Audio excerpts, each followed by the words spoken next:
So today I'll be discussing a few questions that non-cyclists have for us, the cyclist.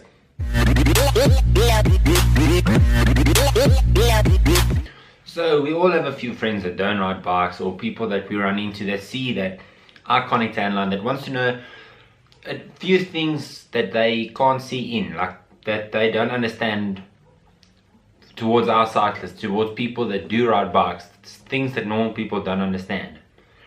So the most common one, out of all the most common one that I normally get is, don't you get bored? Don't you get bored for riding for 5, 6, 7 hours even?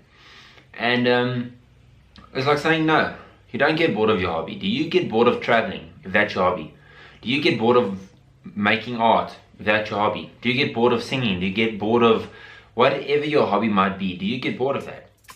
And I think if you're passionate about something, you can spend hours and hours and hours and days and months practicing your hobby and you will never get tired of it. So in my opinion, no, you don't get bored. I mean, you normally take your earphones with if the conversation next to you isn't good enough. But mostly, yeah, if I ride with my dad, the conversation's well for the first 3 hours and then it gets a bit quiet. But no, time flies when you're having fun. That's really a perfect way to state it. So the second thing that I normally get from people that don't ride bikes is, why don't you wear normal socks? Why the weird socks? Why the colorful socks? Why the explosive socks? Just for the last 2 years, I think, socks became a major thing in cycling. It's a big trend. I just think it's our way of making a little statement, of showing your personality without saying much.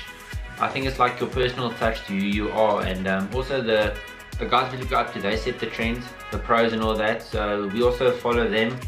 But I think socks is more like a personalized thing to showcase more or less your personality. The third thing that I get out of most people is, doesn't your ass hurt? And I think with the time that you spend on the saddle, in that saddle, is just, you get so used to it.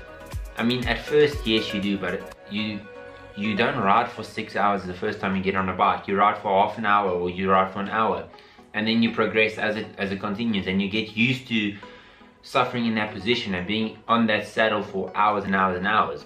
Still to this day, it does get sore. Yeah, it's not just a perfect sweet ride, but it's something you learn to deal with. I guess, like if you work in an office, you also get tired of sitting, your back hurts, your legs go numb, so I think you like sort of compromise for it, because it's something that you can't change. If it comes, it comes. If it doesn't, well, then it's a good one. Okay, the fourth one that I normally get is, why don't you wear underwear under the lycra?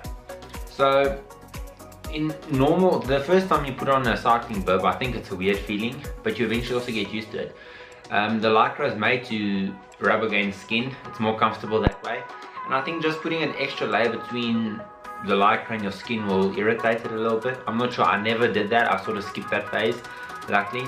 I've never seen someone wear underwear underneath their cycling bib.